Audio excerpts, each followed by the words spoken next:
Welcome to Sanskrit Siddhi YouTube channel. जय जगन्नाथ समस्त को मोर प्रणाम। आशा करुच्ची आज क्लासटी समस्त को भल लगे। आज स्पेशल क्लास रे आमे महाकवि भासंक प्रसिद्ध नाटक स्वप्न वासव दत्तम्र संपूर्ण ओडिया सारांश पात्र परिचय को पढ़िबा। नेक्स्ट क्लास रे आमे निश्चित रूप से 100 क्वेश्चन एमसीक्यू याहाकु नै कि आलोचना करिबा। एही प्रश्न गुड़िक आपणक आगामी परीक्षा पाई अत्यंत उपयोगी हेबो। तेबे चलंतु विलंब न करी क्लासटी को आरंभ करिबा। आज आमे स्वप्न वासव दत्तम नाटकटी को आलोचना करिबा। तो प्रथमे नाटक भितर को प्रवेश करिबा पूर्वरु हमकु नाटकर मुख्य पात्र मानक विषय रे जानिबा एकांत आवश्यक। तो जदि आमे जानिबा एही नाटकर मुख्य पात्र जणे हेउछंती किए ना उदयन, जे कि किए ना एही नाटकर किए ना मुख्य नायक। एवं ए उदयन केउ देशर अटंती? पश्चिम देशर राजा अटंती। ई जणे केउ प्रकार नायक ना उदयन हेउछंती धीर ललित नायक, जे कि निज पत्नी को अत्यधिक भल पाउथिले। तो तांकर पत्नीकर नाम कोन थिला ना वासव दत्ता। अर्थात एही नाटकटीर नायिका हेउछंती वासव दत्ता। जेतेबेले वासव दत्तांकर मृत्यु खबर शुणिथिले उदयन, सेतेबेले से संपूर्ण रूप से भांगी पड़िथिले। आउ जदि आमे यांक विषय रे जानिबा ताले जे कि वीणा वादन रे अत्यंत निपुण थिले। तो यांकर वीणार नाम थिला घोषवती वीणा। तो संक्षिप्त रूप से आमे उदयनंकर सामान्य परिचय जानिले। एबे जानिबा आउ जने प्रमुख परिचय जे होछंती योगन्धारायण, जे किए थिले ना उदयनंकर प्रधानमंत्री थिले। तो तांकर परिचय केउ प्रकार थिला, तांकर स्वभाव केउ प्रकार थिला ना जे कि अत्यंत बुद्धिमान थिले, दूरदर्शी थिले एवं स्वामी भक्त थिले। अर्थात तांकर स्वामी माने के ना एठी उदयन को से बहुत भल पाउथिले, तांको सम्मान करुथिले, तांको भक्ति करुथिले। हजि जाइथिबा राज्य को फेराई आनिबा पई एवं राजा उदयनंकर कल्याण पई से मगध राजकुमारी पद्मावतींक सह उदयनंकर विवाह समस्त योजना प्रस्तुत करिथिले। ताहले पद्मावती एवं उदयनंकर विवाहर योजनाटाकू किए करिथिले? तो ये आंसर हो जीव कौन ना योगन्धारायण। कौन पाई करिथिले ना तांकर राज्य को फेरी पाइबा पाई। तो यही नाटकर बा यही कथा वस्तुर मुख्य होउचंती सूत्रधर होउचंती किए ना योगन्धारायण। नेक्स्ट देखिबा प्रमुख पात्र रुमणवान, जे कि उदयनंकर सेनापति थिले, तांकर विश्वस्त मंत्री थिले, सेनापति थिले किए ना रुमणवान। जेतेबेले वासव दत्तांक विरहरे व्याकुल थिले किए ना उदयन। जेतेबेले वासव दत्तांक विरहरे व्याकुल थिले, जेतेबेले उदयन खबर पाइछंती जे वासव दत्ता ए दुनिया रे नाहांती, से अत्यंत भांगी पड़िथिले। तो सेतेबेले एही रुमणमान ही राजांकर सेवा करिथिले, तांको सुरक्षार दायित्व को नेइथिले।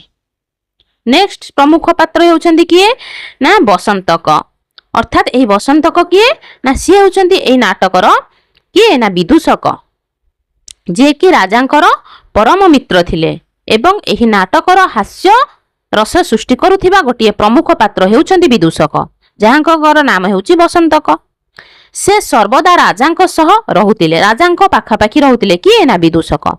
तांकर दुख समय रे तांकर माने राजांकर मन को हल्का करिया पई चेष्टा करुथिले किए ना बसंतक बा विदूषक। नेक्स्ट प्रमुख पात्र हेउछंती दर्शक, मगध देशर राजा एवं पद्मावतींकर बड़ भाई। ए दर्शक किए ना जे कि मगध देशर राजा थिले एवं पद्मावतींकर बड़ भाई थिले। से जणे प्रतापी एवं न्याय प्रिय राजा थिले। नेक्स्ट देखिबा गोपालक एवं पालक। यांकर परिचय जदि आमे देखिबा, अवंती राजा पद्यतंकर दुई जण पुत्र थिले किए ना अवंतीर राजा पद्यत। तांकर दुई जण पुत्र थिले, जणे हेले गोपालक, जणे हेले पालक। एवं ए किए ना वासव दत्तांकर किए ना भाई। बुझिला? अन्य प्रमुख पात्र हेउछंती किए ना आरुणी। ଏହି ଆରୁଣୀ କିଏ ନା ଏହି ଆରୁଣୀ ହେଉଛନ୍ତି ଏହି ନାଟକର ଖଳନାୟକ ଅର୍ଥାତ୍ ଉଦୟନଙ୍କର ଶତ୍ରୁ, ଯିଏ ବତ୍ସ ରାଜ୍ୟକୁ ଜବରଦସ୍ତ ମାଡ଼ି ବସିଥିଲା। କିଏ ନା ଏହି ଆରୁଣୀ। ତାଙ୍କୁ ପରାସ୍ତ କରିବା ପାଇଁ ହିଁ ୟଗନ୍ଧାରାୟଣ ସମସ୍ତ ପ୍ରକାର ଯୋଜନା କରିଥିଲେ, କେମିତି ପଦ୍ମାବତୀଙ୍କୁ ଉଦୟନ ବିବାହ କରିବେ ଏବଂ ବିବାହ କରିବା ଫଳରେ ତାଙ୍କର ରାଜ୍ୟକୁ ଫେରି ପାଇବେ। ଏହିଭଳିଆ ଯୋଜନା କରିଥିଲେ କିଏ ନା ୟଗନ୍ଧାରାୟଣ। କ'ଣ ପାଇଁ ନା ଯେହେତୁ ଏହି ଖଳନାୟକ ଶତ୍ରୁ ଆରୁଣୀ, ଯିଏକି ଜୋର ଜବରଦସ୍ତ ତାଙ୍କର ବତ୍ସ ଦେଶର ରାଜ୍ୟକୁ ମାଡ଼ି ବସିଥିଲା। ଅନ୍ୟ ପ୍ରମୁଖ ପାତ୍ର ହେଉଛନ୍ତି କିଏ ନା ବ୍ରହ୍ମଚାରୀ। ଏହି ବ୍ରହ୍ମଚାରୀର କ୍ୟାରେକ୍ଟର ଏହି ନାଟକରେ କ'ଣ ନା ଏହି ବ୍ରହ୍ମଚାରୀ ହେଉଛନ୍ତି ଜଣେ ଶିଷ୍ୟ, ଯିଏକି ଲାବଣକ ଗ୍ରାମରୁ ଆସିଥିବା ଜଣେ ଶିଷ୍ୟ। ପ୍ରଥମ ଅଙ୍କରେ ମଗଧର ତପୋବନରେ ପହଞ୍ଚି এই যে লাবাଣକ ଗ୍ରାମର ଅଗ୍ନିକାଣ୍ଡ ଏବଂ ବାସବଦତ୍ତାଙ୍କର ମୃତ୍ୟୁ ବିଷୟର ସୂଚନା ଦେଇଥିଲେ କିଏ ନା ବ୍ରହ୍ମଚାରୀ। ତ କୋଶ୍ଚିନ୍ ଆସିବ এই ଲାବାଣକ ଗ୍ରାମର ଅଗ୍ନିକାଣ୍ଡ କିମ୍ବା ବାସବଦତ୍ତାଙ୍କର ମୃତ୍ୟୁ ଖବର କିଏ ପହଞ୍ଚାଇଥିଲେ ନା ବ୍ରହ୍ମଚାରୀ। এই ବ୍ରହ୍ମଚାରୀ କେଉଁଠାର ଥିଲେ ନା ଏ ଲାବାଣକ ଗ୍ରାମରୁ ଆସିଥିବା ଜଣେ ଶିଷ୍ୟ ଥିଲେ। ବୁଝିହେଲା। ତ ଆମେ এই ପର୍ଯ୍ୟନ୍ତ ଯେତିକି ପାତ୍ର ପଢିଲେ ଏହି ନାଟକର ଏମାନେ ହେଉଛନ୍ତି ପୁରୁଷ ପାତ୍ର। ତ ଏବେ ଆମେ ଜାଣିବା ଏହି ନାଟକର ମୁଖ୍ୟ ସ୍ତ୍ରୀ ପାତ୍ର। ତ ମୁଖ୍ୟ ସ୍ତ୍ରୀ ପାତ୍ର ରୂପରେ ପ୍ରଥମେ ଆସିବେ କିଏ ନା ବାସବଦତ୍ତା।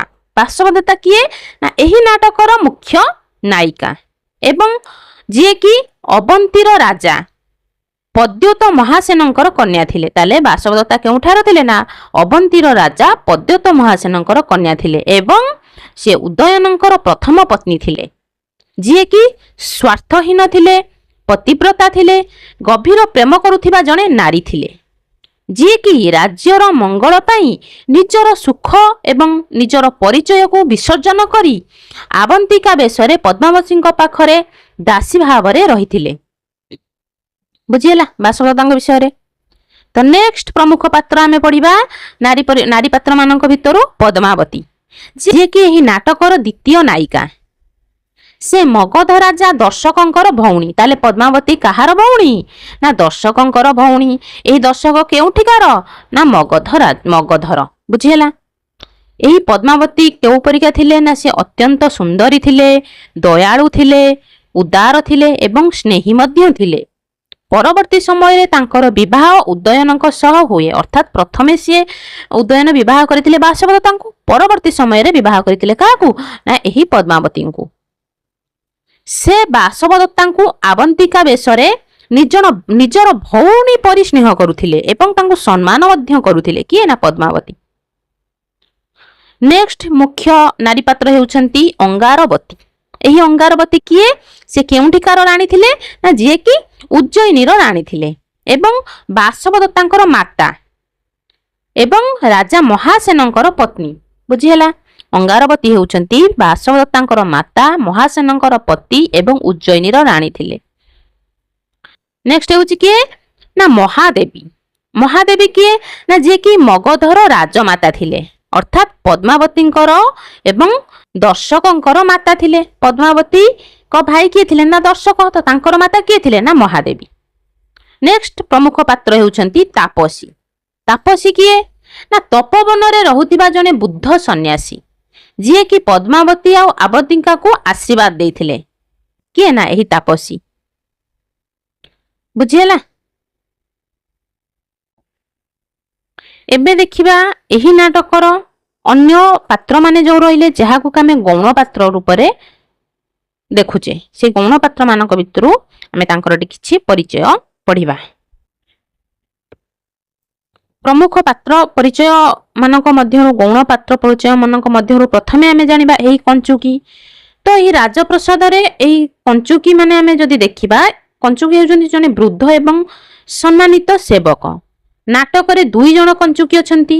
ଜଣେ ହେଉଛନ୍ତି ମଗଧ ରାଜଦରବାରର ଯିଏକି ବାଦାରାୟଣ, ଆଉ ଅନ୍ୟ ଜଣେ ହେଉଛନ୍ତି ରାଜପ୍ରସାଦର ଯିଏକି ଅବନ୍ତୀ ରାଜପ୍ରସାଦର ଯିଏକି ହେଉଛନ୍ତି କିଏ ନା ରୈଭ୍ୟ। ସେଇଭଳି ଆମେ ଯଦି ଅନ୍ୟ ପାତ୍ର ଦେଖିବା ପଦ୍ମିନିକା ଏବଂ ମଧୁକାରିକା, ଏ ଦୁଇ ଜଣ କିଏ ନା ରାଜକୁମାରୀ ପଦ୍ମାବତୀଙ୍କର ପ୍ରିୟ ସଖୀ ହେଉଛନ୍ତି ବା ଦାସୀ ହେଉଛନ୍ତି କିଏ ନା ପଦ୍ମିନିକା ଆଉ ମଧୁକାରିକା। ଏବଂ ଦେଖିବା ଧାତ୍ରୀ ଆଉ ବସୁନ୍ଧରା, ଏମାନଙ୍କର ପରିଚୟ କ'ଣ ନା ଯେତେବେଳେ ବାସବ ଦତ୍ତାଙ୍କର ପିଲା ଦିନର ଯିଏ ସେବିକା ଅର୍ଥାତ୍ ଧାଇମା ଯିଏକି ଶେଷ ଅଙ୍କରେ ଉଜ୍ଜୟିନୀରୁ ଆସି ବାସବ ଦତ୍ତାଙ୍କୁ ଚିହ୍ନିବାରେ ସାହାଯ୍ୟ କରିଥିଲେ, ସେ କିଏ ଥିଲେ? ଧାତ୍ରୀ ବା ବସୁନ୍ଧରା ଥିଲେ। ବୁଝିହେଲା? ଭଟ୍ଟ ଏବଂ ବିଜୟା ଇଏ କିଏ ଥିଲେ? ନା ରାଜା ଉଦୟନଙ୍କର ପ୍ରତିହାରୀ ଥିଲେ। କିଏ? ନା ଭଟ୍ଟ ବା ବିଜୟା। ବୁଝିହେଲା? ତ ଯଦି ଆମେ ଦେଖିବା ଏହି ସ୍ୱପ୍ନ ବାସବ ଦତ୍ତମ ନାଟକରେ କେତୋଟି ଅଙ୍କ ରହିଛି? ନା ଏହି ନାଟକରେ 6ଟି ଅଙ୍କ ରହିଛି। ଏଥିରେ ସର୍ବମୋଟ କେତୋଟି ଶ୍ଲୋକ ରହିଛି? ନା 57ଟି ଶ୍ଲୋକ ରହିଛି। ତ 6ଟି ଅଙ୍କରେ କୋଉ ଅଙ୍କରେ କେତୋଟି ନାକା ଶ୍ଲୋକ ରହିଛି ସେ ବିଷୟରେ ଆମେ ଜାଣିବା। ଯେହେତୁ ଏଟା ବି ଏକ୍ଜାମରେ ଏତେ ବି କୋଉ ଅଙ୍କରେ କେତେ ଆସେନି, ତଥାପି ଆମେ ଟିକେ ଆ ଉପରେ ଦୃଷ୍ଟି ନିକ୍ଷେପ କରିବା। ପ୍ରଥମ ଅଙ୍କରେ 16ଟି ଶ୍ଲୋକ, ଦ୍ୱିତୀୟ ତୃତୀୟ ଅଙ୍କରେ ଟୋଟାଲି ଶ୍ଲୋକ ନାହିଁ, ଚତୁର୍ଥ ଅଙ୍କରେ 9ଟି ଶ୍ଲୋକ, ପଞ୍ଚମ ଅଙ୍କରେ 13ଟି ଶ୍ଲୋକ, ଷଷ୍ଠ ଅଙ୍କରେ 19ଟି ଶ୍ଲୋକ, ସର୍ବମୋଟ ଶ୍ଲୋକ ସଂଖ୍ୟା ହେଉଛି କେତେ? ନା 57। ଏବଂ ଯଦି ଆର ବିଧା ଦେଖିବା ଏହି ନାଟକର, ତ ଏଇଟା ସଂସ୍କୃତ ରୂପକ 10ଟି ମଧ୍ୟରୁ ନାଟକ ହେଉଛି ଏହାର ଗୋଟେ ଅନ୍ତର୍ଗତ। ତ ଏଥିରେ ପ୍ରଧାନ ରସ ହେଉଛି ଶୃଙ୍ଗାର ରସ, ଗୌଣ ରସ ଭାବରେ କରୁଣ ଏବଂ ହାସ୍ୟ ରସର ମଧ୍ୟ ପ୍ରାଧାନ୍ୟତା ରହିଛି। ଏବଂ ଆମେ ଯଦି ଏହି ନାଟକର ଛନ୍ଦ ଦେଖିବା, ତ ମହାକବି ଭାସ ଏହି ନାଟକରେ ବିଭିନ୍ନ ପ୍ରକାର ଛନ୍ଦର ପ୍ରୟୋଗ କରିଛନ୍ତି। ତ ସେଥିମଧ୍ୟରୁ 2ଟି ହେଉଛି ମୁଖ୍ୟ ଛନ୍ଦ, ଗୋଟେ ହେଉଛି ଅନୁଷ୍ଟୁପ, ଗୋଟେ ହେଉଛି ବସନ୍ତ ତିଲକା। ଏହି ଯେଉଁ ଅନୁଷ୍ଟୁପ ଛନ୍ଦ ସବୁଠାରୁ ସରଳ ଛନ୍ଦ, ଯେଉଁଥିରେ ପ୍ରତ୍ୟେକ ପାଦରେ କେତୋଟି ଅକ୍ଷର ଥାଏ? ନା 8ଟି ଅକ୍ଷର ଥାଏ। ତ ନାଟକରେ ଏହାର ବହୁଳ ପ୍ରୟୋଗ ହୋଇଛି। ନେକ୍ସଟ ବସନ୍ତ ତିଲକା ଛନ୍ଦ, ପ୍ରତ୍ୟେକ ପାଦରେ କେତୋଟି ଅକ୍ଷର ଥାଏ? ନା 14ଟି ଅକ୍ଷର ଥାଏ। ତ ନାଟକର ମଙ୍ଗଳାଚରଣ ମଧ୍ୟ ବସନ୍ତ ତିଲକ ଛନ୍ଦରେ ରଚିତ। ତ ଏହା ବ୍ୟତୀତ ଉପଜାତି, ଶାଳିନୀ, ଶାର୍ଦୂଳ ବିଘଟିତ ଏଇଭଳି ଅନେକ ଛନ୍ଦର ମଧ୍ୟ ପ୍ରୟୋଗ କରାଯାଇଛି, କିନ୍ତୁ ମୁଖ୍ୟ ରୂପରେ ଆମକୁ ଏଇ 2ଟା ମନେ ରଖିବାକୁ ପଡିବ, ଅନୁଷ୍ଟୁପ, ବସନ୍ତ ତିଲକା ଛନ୍ଦ। ତ ଯଦି ଆମେ ଅଳଙ୍କାରକୁ ଦେଖିବା, ଦୃଷ୍ଟିକୁ ଆଣିବା, ତ ଭାସଙ୍କର ଶୈଳୀ ହେଉଛି ଅତ୍ୟନ୍ତ କୃତ୍ରିମ ଏବଂ କଠିନ ଅଳଙ୍କାରର ସେ ପ୍ରୟୋଗ କରିନାହାନ୍ତି, ଅତ୍ୟନ୍ତ ସରଳ ଭାବରେ ସେ ଏଥିରେ ପ୍ରୟୋଗ କରିଛନ୍ତି। ଯେମିତିକି ଆମେ ଉପମା ଅଳଙ୍କାର ବି ଏହି ନାଟକରେ ଦେଖିବାକୁ ପାଇବା। ଯେପରି ପ୍ରଥମ ଅଙ୍କରେ ହିଁ କୁହାଯାଇଛି, କାଳ କ୍ରମେଣ ଜଗତଃ ପରିବର୍ତ୍ତମାନା। ତ ଶ୍ଲୋକରେ ସୁଖ ଦୁଃଖକୁ ରଥର ଚକ ସହିତ ଏଠାରେ ତୁଳନା କରାଯାଇଛି। ଶୋଭାଭକ୍ତି ଅଳଙ୍କାରର ମଧ୍ୟ ଏଥିରେ ପ୍ରୟୋଗ କରାଯାଇଛି। କୌଣସି ବସ୍ତୁ ବା ସ୍ଥିତିର ପ୍ରାକୃତିକ ଏବଂ ସରଳ ବର୍ଣ୍ଣନା ମଧ୍ୟ ଏଥିରେ ଅଛି। ଯଦି ଏହାର ଆମେ ଦେଖିବା, ଏଥିରେ ରୂପକ ଅଳଙ୍କାର, ଅର୍ଥାନ୍ତର ଅଳଙ୍କାର, ଉପମା, ଉତ୍ପ୍ରେକ୍ଷା ଏଇଭଳି ଭାବରେ ବିଭିନ୍ନ ଅଳଙ୍କାରର ବି ପ୍ରୟୋଗ କରାଯାଇଛି। ଏବଂ ଯଦି ରୀତି ଦେଖିବା, ଏହି ନାଟକର ରୀତି ହେଉଛି ବୈଦର୍ଭୀ ରୀତି। ଏବଂ ଆମେ ଜାଣିଛେ ବିଭିନ୍ନ ଗ୍ରନ୍ଥର ନିର୍ବିଘ୍ନ ପରିସମାପ୍ତି ନିମନ୍ତେ ମଙ୍ଗଳାଚରଣର ଆବଶ୍ୟକତା ରହିଛି। ତ ଏହି ଗ୍ରନ୍ଥର ମଧ୍ୟ ମଙ୍ଗଳାଚରଣ ରହିଛି। ଚାଲନ୍ତୁ ପ୍ରଥମେ ମଙ୍ଗଳାଚରଣଟିକୁ ଗାନ କରିବା। ଉଦୟନ ପେନ୍ଦୁ ଶବନା ବାସବ ଦତ୍ତା ବଲୌ ବଲସ୍ୟ ତ୍ୱାମ୍ ପଦ୍ମାବତୀ ପନ୍ନୌ ବସନ୍ତ କ୍ରମୌ ଭୁଜୌ ପାତାମ୍। ତ ଏହି ଯେଉଁ ଶ୍ଲୋକରେ ଭଗବାନ ବଳରାମଙ୍କର 2ଟି ବାହୁକୁ ପ୍ରଶଂସା କରାଯାଇଛି। ତ ଆମେ ଏହାର ଅର୍ଥଟିକୁ ଟିକେ ଏକ୍ସପ୍ଲେନ କରିବା। ପ୍ରଥମ ପଂକ୍ତିରେ କୁହାଯାଇଛି ଉଦୟନ ଇନ୍ଦୁ ସବର୍ଣ୍ଣୌ, ଅର୍ଥାତ୍ ଉଦୟ ହେଉଥିବା ଚନ୍ଦ୍ର ବା ଇନ୍ଦୁ ପରି ଯାହାଙ୍କର ରଙ୍ଗ ହେଉଛି ଶୁଭ୍ର ଅଥବା ଗୋରା। ଆଉ କଣ? ଆଶବ ଦତ୍ତା ବଲୌ, ଅର୍ଥାତ୍ ମଦିରା ବା ସୁରପାନ କରିବା ଦ୍ୱାରା ଯାହାର ବାହୁ ଅଧିକ ବଳ ବା ଶକ୍ତି ମିଳିଥାଏ, ଯାହାର ବାହୁକୁ ଅଧିକ ବଳ ବା ଶକ୍ତି ମିଳିଥାଏ। ନେକ୍ସଟ ବଲସ୍ୟ, ଅର୍ଥାତ୍ ସେହି ବଳରାମଙ୍କର, ତ୍ୱାମ୍ ଆପଣ ସମସ୍ତଙ୍କୁ, ଅର୍ଥାତ୍ ଦର୍ଶକମାନଙ୍କୁ, ପଦ୍ମାବତୀ ପୂର୍ଣ୍ଣୌ ପଦ୍ମ ଫୁଲ ପରି ସୌନ୍ଦର୍ଯ୍ୟ, ସୁନ୍ଦର ଏବଂ ଲକ୍ଷ୍ମୀଙ୍କ କୃପାରେ ଯିଏ ପୂର୍ଣ୍ଣ, ବସନ୍ତ କ୍ରମୌ ବସନ୍ତ ଋତୁ ପରି ଯିଏ ସୁଖଦାୟକ, ଆକର୍ଷଣୀୟ,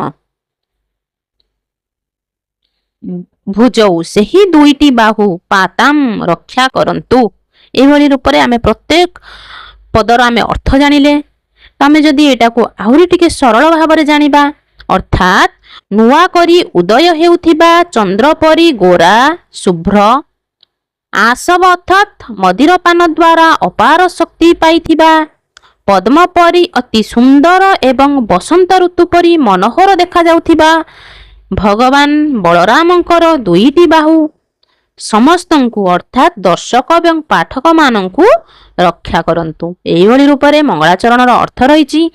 ତ ଏହି ଯେଉଁ ମଙ୍ଗଳାଚରଣର ମୁଖ୍ୟ ଉଦ୍ଦେଶ୍ୟ ହେଉଛି ଦୁଇଟି। କେତୋଟି ଉଦ୍ଦେଶ୍ୟ? ନା ଦୁଇଟି ଉଦ୍ଦେଶ୍ୟ। ପ୍ରଥମ ଉଦ୍ଦେଶ୍ୟଟି କ'ଣ? ନା ଭଗବାନ ବଳରାମଙ୍କୁ ପ୍ରାର୍ଥନା କରିବା ପାଇଁ ଯେମିତି ନାଟକଟି ବିନା କୌଣସି ବାଧାରେ ସଫଳ ହେବ, ସେଥିପାଇଁ ବଳରାମଙ୍କୁ ଏଠାରେ ପ୍ରାର୍ଥନା କରାଯାଇଛି। ଦ୍ୱିତୀୟ ଉଦ୍ଦେଶ୍ୟ କ'ଣ? ତା ସହିତ ଦର୍ଶକମାନଙ୍କୁ ଆଗୁଆ ଜଣାଇଦେବା ଯେ ଏହି ନାଟକରେ ଉଦୟନ, ବାସବଦତ୍ତା, ପଦ୍ମାବତୀ, ବସନ୍ତଙ୍କ ଭଳି ମୁଖ୍ୟ ଚରିତ୍ର ଗୁଡ଼ିକ ବି କ'ଣ ନା ଅଭିନୟ କରୁଛନ୍ତି। ତ ଏହି ଦୁଇଟା ଉଦ୍ଦେଶ୍ୟରେ ମଙ୍ଗଳାଚରଣଟିକୁ କରାଯାଇଛି। ଯଦି ଆମେ ଜାଣିବା ଏହି ମଙ୍ଗଳାଚରଣର ପ୍ରକାର, ତ ପ୍ରଥମେ ଏଇଟା ଆଶୀର୍ବାଦାତ୍ମକ ମଙ୍ଗଳାଚରଣ, ଆକୁ ଅଷ୍ଟପଦୀ ନାନ୍ଦି ବୋଲି ବି ଆମେ କହିବା। ଏଥିରେ ଆର୍ୟା ଛନ୍ଦ ରହିଛି ଏବଂ ସ୍ତୁତି କରାଯାଇଛି କାହାକୁ? ନା ଭଗବାନ ବଳରାମଙ୍କୁ ସ୍ତୁତି କରାଯାଇଛି, ଯେଉଁଥିରେ କି ଶ୍ଲେଷ ଅଥବା ମୁଦ୍ରାଳଙ୍କାରର ମଧ୍ୟ ପ୍ରୟୋଗ କରାଯାଇଛି। ବୁଝିହେଲା? ତ ଏଇଟା ଥିଲା ନାଟକର ସାମାନ୍ୟ ପରିଚୟ। ଜଣେ ନାଟକ ଭିତରକୁ ପ୍ରବେଶ କରିବା ପୂର୍ବରୁ ଏଇ ଜିନିଷ ଗୁଡ଼ିକ ଜାଣିବା ନିତ୍ୟାନ୍ତ ଆବଶ୍ୟକ। ତ ଏବେ ଆମେ ଜାଣିବା ଏହି ଅଙ୍କ ଗୁଡ଼ିକର ସାରାଂଶ। ତ ପ୍ରଥମ ଅଙ୍କରୁ ଆରମ୍ଭ କରି ଷଷ୍ଠ ଅଙ୍କ ପର୍ଯ୍ୟନ୍ତ ଏହାର ସାରାଂଶକୁ ପଢ଼ିବା। ନେକ୍ସଟ କ୍ଲାସରେ ଆମେ କ'ଣ କରିବା? ଏହି ନାଟକକୁ ନେଇକି MCQ 100+ MCQ ଆମେ ପ୍ରାକ୍ଟିସ୍ କରିବା। ସେଥିପାଇଁ ଚ୍ୟାନେଲକୁ ନିଶ୍ଚିତ ରୂପରେ ସବସ୍କ୍ରାଇବ୍ କରନ୍ତୁ। ଆଗାମୀ ଦିନରେ ଏହିଭଳି ଭାବରେ ପ୍ରତ୍ୟେକ ନାଟକର ସାରାଂଶ ଆପଣମାନଙ୍କ ପାଖରେ ମୁଁ ପ୍ରସ୍ତୁତ କରିବି। ପ୍ରଥମେ ମଗଧର ତପୋବନରେ ପ୍ରବେଶ, ଅର୍ଥାତ୍ ନାଟକର ପ୍ରକୃତ କାହାଣୀ ମଗଧ ରାଜ୍ୟର ଏକ ତପୋବନ ବା ଆଶ୍ରମରୁ ହିଁ ଆରମ୍ଭ ହୁଏ। ବତ୍ସ ଦେଶର ମନ୍ତ୍ରୀ କିଏ? ନା ୟୋଗନ୍ଧାରାୟଣ ମହାରାଣୀ ବାସବଦତ୍ତାଙ୍କୁ ସାଥିରେ ଛଦ୍ମବେଶରେ ସେଠାରେ ପହଞ୍ଚନ୍ତି। ସେଠାରେ ମାନେ କେଉଁଠାରେ ପହଞ୍ଚନ୍ତି? ନା ସେହି ତପୋବନ ବା ଆଶ୍ରମରେ ପହଞ୍ଚନ୍ତି। ଯେଉଁ ଯୋଗନ୍ଧାରାୟଣ କି ଜଣେ ସନ୍ନ୍ୟାସୀ ବେଶ ଧାରଣ କରିକି ଥାନ୍ତି ଏବଂ ସେ ବାସବଦତ୍ତାକୁ ଜଣେ ସାଧାରଣ ଅବନ୍ତିକା ବା ମାଳବ ଦେଶର ସ୍ତ୍ରୀ, ଅବନ୍ତିକା ମାନେ କ'ଣ? ନା ମାଳବ ଦେଶର ସ୍ତ୍ରୀ ବେଶରେ ରଖିଥାନ୍ତି। ତାହେଲେ এই ସ୍ୱପ୍ନ ବାସବଦତ୍ତ ନାଟକର ପୃଷ୍ଠଭୂମିକୁ ଆମେ ଟିକେ ଜାଣିବା। ଯେତେବେଳେ ରାଜା ଉଦୟନଙ୍କ ଶତ୍ରୁ କିଏ? ନା ଆରୁଣୀ। এই ଆରୁଣୀ ଯେତେବେଳେ ତାଙ୍କ ରାଜ୍ୟ ଅପହରଣ କରି ନେଇଛନ୍ତି, କାହା ରାଜ୍ୟ ଅପହରଣ କରି ନେଇଛନ୍ତି? ନା ରାଜା ଉଦୟନଙ୍କର। ତ ସେହି ରାଜ୍ୟକୁ ଫେରାଇ ଆଣିବା ପାଇଁ ମଗଧ ରାଜାଙ୍କ ସହ ବନ୍ଧୁତା ଏବଂ ତାଙ୍କ ଭଉଣୀ ପଦ୍ମାବତୀଙ୍କର ସହ ଉଦୟନଙ୍କର ବିବାହ ଥିଲା ଜରୁରୀ। କିନ୍ତୁ ଏହି ଉଦୟନ ବାସବଦତ୍ତାଙ୍କୁ ଏତେ ଭଲ ପାଉଥିଲେ ଯେ ସେ ଦ୍ୱିତୀୟ ବିବାହ କରିବା ପାଇଁ କେବେ ବି ରାଜି ହୋଇନଥାନ୍ତେ। ତେଣୁ ୟୋଗନ୍ଧାରାୟଣ ଏକ ମିଥ୍ୟା ଗୁଜବ ରଟନା କଲେ। ସେ ମିଥ୍ୟା ଗୁଜବଟି କ'ଣ ଥିଲା? ନା ଲାବାଣକ ଗ୍ରାମରେ ନିଆଁ ଲାଗି ବାସବଦତ୍ତା ଏବଂ ମନ୍ତ୍ରୀ ୟୋଗନ୍ଧାରାୟଣ ଜଳି ମୃତ୍ୟୁବରଣ କରିଛନ୍ତି। ଏହିଭଳି ଭାବରେ ଗୋଟେ ମିଥ୍ୟା ପ୍ରଚାର କ'ଣ କଲେ? ନା ପ୍ରଚାର କଲେ। ତ ରାଜା ଉଦୟନ ଯେପରି ଏହାର ରହସ୍ୟଟିକୁ ଜାଣିପାରିବେ ନାହିଁ, ତ ସେଥିପାଇଁ ସିଏ ବାସବଦତ୍ତାକୁ ଛଦ୍ମବେଶରେ ରଖିଛନ୍ତି, ଅର୍ଥାତ୍ ରଖାଯାଇଛି। ବାସବଦତ୍ତାକୁ ସେଥିପାଇଁ ଛଦ୍ମବେଶରେ ରଖାଯାଇଛି। ବୁଝିହେଲା? ତ ନେକ୍ସଟ ଆମେ ଦେଖିବା କ'ଣ? ନା ସେଇ ପ୍ରଥମ ଅଙ୍କରେ ଆଉ କ'ଣ ଘଟିଛି? ନା ରାଜକୁମାରୀ ପଦ୍ମାବତୀଙ୍କ ଆଗମନ। ତ ସେହି ସମୟରେ ମଗଧର ରାଜକୁମାରୀ କିଏ? ନା ପଦ୍ମାବତୀ ନିଜ ମାତା ମହାଦେବୀଙ୍କୁ ଦେଖା କରିବା ପାଇଁ ସେହି ତପୋବନକୁ ଆସନ୍ତି। ତାହେଲେ ଏହି ପଦ୍ମାବତୀଙ୍କର ମାତାଙ୍କ ନାମ କ'ଣ ଥିଲା? ନା ମହାଦେବୀ। ଯେତେବେଳେ ସେ ତାଙ୍କୁ ଦେଖା କରିବା ପାଇଁ ତପୋବନକୁ ଆସନ୍ତି, ପଦ୍ମାବତୀଙ୍କ ସୈନିକମାନେ ସେଠାରେ ଥିବା ସାଧାରଣ ଲୋକ ଅଥବା ସନ୍ନ୍ୟାସୀମାନଙ୍କୁ ରାସ୍ତାରୁ ଦୂରେଇ ଦେବାକୁ କହୁଥିଲେ। ଯେହେତୁ ସିଏ ଗୋଟେ କ'ଣ ମହାରାଜକୁମାରୀ, ତେଣୁ ସାଧାରଣ ଲୋକ ସନ୍ନ୍ୟାସୀମାନଙ୍କୁ କହୁଥିଲେ ରାଜକୁମାରୀ ଆସିଲେଣି, ଅର୍ଥାତ୍ ରାସ୍ତାରୁ ହଟିଯାଅ ହଟିଯାଅ, ଏହିଭଳି ଭାବରେ ଦୂରେଇ ଦେଉଥିଲେ ବା ଉଦ୍ଘୋଷଣା କରୁଥିଲେ। ଏହାକୁ ଦେଖିକି ୟୋଗନ୍ଧାରାୟଣ ସାମାନ୍ୟ କ୍ରୋଧ ଆସେ। ଏଟାକୁ ଦେଖିକି ମାନେ ସେ ଟିକେ ରାଗି ଯାଉଥିଲେ। କିନ୍ତୁ ଯେତେବେଳେ ପରବର୍ତ୍ତୀ ମୁହୂର୍ତ୍ତରେ ସେ ଜାଣିବାକୁ କି ପାଇଛନ୍ତି କ'ଣ? ନା ଏହି ମହିଳା ଜଣକ ହେଉଛନ୍ତି କିଏ? এই মহিলা ଜଣକ ହେଉଛନ୍ତି ରାଜକୁମାରୀ ପଦ୍ମାବତୀ। ଯେତେବେଳେ ୟୋଗନ୍ଧାରଣ ଏଇଟାକୁ ଜାଣିପାରିଛନ୍ତି ତାଙ୍କର ରାଗଟା କ'ଣ ହେଇଛି ନା ଶାନ୍ତ ହେଇଯାଇଛି। କ'ଣ ପାଇଁ ନା ସେ ଚାହୁଁଛନ୍ତି କ'ଣ ନା ଉଦୟନକୁ ଆଉ ପଦ୍ମାବତୀଙ୍କୁ ବିବାହ କରିବା ପାଇଁ, ସେଥିପାଇଁ ତାଙ୍କ ରାଗଟା ଶାନ୍ତ ହୋଇଯାଇଛି। ଆଉ ସେହି ବାସବଦତ୍ତା ଅର୍ଥାତ୍ ଯିଏ ଛଦ୍ମବେଶରେ ଆସିଥିଲେ ଆବନ୍ତିକା, ସେ ମଧ୍ୟ ପଦ୍ମାବତୀଙ୍କର ସୌନ୍ଦର୍ଯ୍ୟ ଏବଂ ତାଙ୍କର ସେ ଯେଉଁ ଦୟାଳୁ ସ୍ୱଭାବ ଦେଖି ଅତ୍ୟନ୍ତ ମୁଗ୍ଧ ହୁଅନ୍ତି। ତ ତାର ପରବର୍ତ୍ତୀ ଘଟଣା କ'ଣ ହେବ ନା ବାସବଦତ୍ତାଙ୍କୁ ନ୍ୟାସ ରୂପରେ ରଖିବା ଏହି ପ୍ରସଙ୍ଗ ଆସିଛି। ତ ଏହି ପଦ୍ମାବତୀ ଯିଏ ସେ ଅତ୍ୟନ୍ତ ସୁନ୍ଦରୀ ଥିଲେ, ଦୟାଳୁ ମଧ୍ୟ ଥିଲେ। ତ ସେ ଆଶ୍ରମରେ ଘୋଷଣା କଲେ, କ'ଣ ଘୋଷଣା କଲେ ନା ଯାହାର ଯାହା ଆବଶ୍ୟକ ସେ ମାଗିପାରିବେ। ତାହେଲେ ଯାହାର ଯାହା ଆବଶ୍ୟକ ମାନେ କ'ଣ ନା କାହାର ଧନ ଆବଶ୍ୟକ, କାହାର ବସ୍ତ୍ର ଆବଶ୍ୟକ ବା ଯାହାର ଅନ୍ୟ କିଛି ଆବଶ୍ୟକ ସେ ମାଗିପାରିବେ। ନିଶ୍ଚିନ୍ତ ସେଇଟା ସେମାନଙ୍କର ଇଚ୍ଛାକୁ ପୂରଣ କରାଯିବ। ତ ଏହାର ସୁଯୋଗ ନେଇ ସନ୍ନ୍ୟାସୀ ବେଶୀ ୟୋଗେନ୍ଦାରାୟଣ ଆଗକୁ ଆସିଲେ। ସେ ସନ୍ନ୍ୟାସୀ ବେଶ ଧାରଣ କରିଥିଲେ। ତ ସାମ୍ନାକୁ ଆସି ସିଏ କହିଲେ କ'ଣ ନା ଇଏ ହେଉଛନ୍ତି ମୋର ଭଉଣୀ ଅବନ୍ତିକା। କିଏ କହିଲେ ନା ୟୋଗନ୍ଧରଣ କହିଲେ। କାହାକୁ ନା ବାସବଦତ୍ତାଙ୍କୁ। ତ ଏହାଙ୍କର ସ୍ୱାମୀ ଅର୍ଥାତ୍ ଏହି ଅବନ୍ତିକାର ସ୍ୱାମୀ ଯିଏକି ପୋଷିତ ଭତୃକା ଅର୍ଥାତ୍ ବିଦେଶ ଯାଇଛନ୍ତି। ମୁଁ ଚାହୁଁଛି ଆପଣ ଏହାକୁ କିଛି ଦିନ ପାଇଁ ନିଜ ପାଖରେ ସୁରକ୍ଷିତ ବା ନ୍ୟାସ ଭାବରେ ରଖନ୍ତୁ। କିଏ କହୁଛନ୍ତି ନା ୟୋଗନ୍ଧାରଣ କହୁଛନ୍ତି। ରାଜକୁମାରୀ ପଦ୍ମାବତୀ ନିଜ କଥା ରଖିବା ପାଇଁ ବାସବଦତ୍ତାଙ୍କୁ ନିଜ ସାଥିରେ ରଖିବାକୁ ବି ରାଜି ହୋଇଗଲେ। ତାପରେ ବାସବଦତ୍ତା ରହିଲେ କାହା ପାଖରେ ନା ପଦ୍ମାବତୀଙ୍କ ପାଖରେ। ତ ତାପରେ ଘଟଣା କ'ଣ ହେଲା ନା ବ୍ରହ୍ମଚାରୀଙ୍କର ପ୍ରବେଶ ଆଉ ଲାବାଣଙ୍କ ବୃତ୍ତାନ୍ତ ଏଇ ଘଟଣା ଘଟିଛି। ତ ଏହି ସମୟରେ ସେଠାରେ ବ୍ରହ୍ମଚାରୀ ବା ଛାତ୍ର ଆସି ପହଞ୍ଚିଛନ୍ତି। କେଉଁଠାରୁ ଆସିଛନ୍ତି ନା ଲାବାଣକ ଗ୍ରାମରୁ ଆସିକି ପହଞ୍ଚିଲେ। ତ ସେ ସେଠାରେ ଉପସ୍ଥିତ ସମସ୍ତଙ୍କୁ ଜଣାଇଦେଲେ। କ'ଣ ଜଣାଇଲେ ନା ଲାବାଣକ ଗ୍ରାମରେ ଗୋଟେ ବଡ଼ ଦୁର୍ଘଟଣା ଘଟିଛି। ତ ସେଠାରେ ନିଆଁ ଲାଗିବା ଯୋଗୁଁ ରାଜା ଉଦୟନଙ୍କର ପ୍ରିୟ ମହାରାଣୀ ବାସବଦତ୍ତା ତାଙ୍କୁ ବଞ୍ଚାଇବା ପାଇଁ ମନ୍ତ୍ରୀ ୟୋଗନ୍ଧାରାୟଣ ମୃତ୍ୟୁବରଣ କରିଛନ୍ତି ଅର୍ଥାତ୍ ଜଳି ମରିଯାଇଛନ୍ତି। କିଏ କହୁଛନ୍ତି ନା ସେହି ଲାବାଣକ ଗ୍ରାମର ସେହି ଛାତ୍ର। ବ୍ରହ୍ମଚାରୀ କେବଳ ସେତିକି କଥା କହିନାହାନ୍ତି, ଆହୁରି ମଧ୍ୟ କହିଲେ। କ'ଣ କହିଲେ ନା ପତ୍ନୀଙ୍କ ବିୟୋଗରେ ରାଜା ଉଦୟନ ପାଗଳ ଭଳି କାନ୍ଦୁଛନ୍ତି। ତାଙ୍କର ଅବସ୍ଥା ଅତ୍ୟନ୍ତ ଶୋଚନୀୟ, ଯାହାକି ଆଖିରେ ଦେଖିହେବ ନାହିଁ। ତ ଏହି କଥା ଶୁଣି ପଦ୍ମାବତୀଙ୍କ ମନରେ ରାଜାଙ୍କ ପ୍ରତି ଗଭୀର ସହାନୁଭୂତି ଓ ଆଦର ସୃଷ୍ଟି ହେଲା। ଅନ୍ୟପଟେ ବାସବଦତ୍ତା ନିଜ ସ୍ୱାମୀଙ୍କର ନିଜ ପ୍ରତି ଥିବା ଏହିଭଳି ଅଗାଧ ପ୍ରେମ ବିଷୟରେ ଶୁଣି ମନେ ମନେ ଦୁଃଖୀ ହେଲେ ମଧ୍ୟ ସେ ନିଜେ ନିଜେ ଗର୍ବ ଅନୁଭବ କରୁଛି। କିଏ ନା ବାସବଦତ୍ତା। ତ ଏହି ଅଙ୍କର ସମାପ୍ତି କେମିତି ହେଇଛି ସେ ବିଷୟରେ ଜାଣିବା ନା ଏହିସବୁ ପ୍ରଥମ ଅଙ୍କର ସାରାଂଶ। ତ ଅଙ୍କର ସମାପ୍ତି ଏହିଭଳି ଭାବରେ ହେଇଛି। ଯେତେବେଳେ ବ୍ରହ୍ମଚାରୀଙ୍କର କଥା ଶୁଣିବା ପରେ ୟୋଗନ୍ଧାରାୟଣଙ୍କର ବିଶ୍ୱାସ ହେଲା ଯେ ତାଙ୍କର ଯୋଜନାଟା ସଫଳ ହୋଇଛି। ସେ ଯାହା ଯାହା ପ୍ଲାନିଂ କରିଥିଲେ ସେହି ଅନୁସାରେ ହିଁ ସବୁ ଘଟଣା ଘଟି ଘଟି ଯାଉଛି। ସେ ମନେ ମନେ ଖୁସି ହେଉଛନ୍ତି। ତ ଏହାପରେ ସନ୍ଧ୍ୟା ହୋଇଯିବାରୁ ସମସ୍ତେ ଆଶ୍ରମ ଭିତରକୁ ଯାଆନ୍ତି। ୟୋଗନ୍ଧାରାୟଣ ନିଜ କାର୍ଯ୍ୟସିଦ୍ଧି ପାଇଁ ସେଠାରୁ ବିଦାୟ ନିଅନ୍ତି ଏବଂ ବାସବଦତ୍ତା ପଦ୍ମାବତୀଙ୍କ ସହ ତାଙ୍କର ପ୍ରାସାଦକୁ ଯାଆନ୍ତି। କିଏ ନା ବାସବଦତ୍ତା ଆଉ ପଦ୍ମାବତୀ। ଯେହେତୁ ତାଙ୍କର ପାଖରେ ପଦ୍ମାବତୀଙ୍କ ପାଖରେ ୟୋଗନ୍ଧାରାୟଣ ତାଙ୍କୁ ନ୍ୟାସ ରୂପରେ ରଖିଛନ୍ତି। ତ ଏହିଠାରେ ହିଁ ପ୍ରଥମ ଅଙ୍କର ଶେଷ ହୁଏ। ସମସ୍ତଙ୍କୁ ମୋର ଧନ୍ୟବାଦ। ଆଜିର କ୍ଲାସ୍କୁ ଆମେ ଏଇଠି ରଖିବା। ନେକ୍ସଟ କ୍ଲାସ୍ରେ ଆମେ ଅବଶିଷ୍ଟ ଅଙ୍କ ଗୁଡ଼ିକର ଆଲୋଚନା କରିବା ଏବଂ ଏହାକୁ ନେଇକି MCQ କ୍ୱେଶ୍ଚିନ୍ ମଧ୍ୟ କରିବା। ଜୟ ଜଗନ୍ନାଥ। Thank you.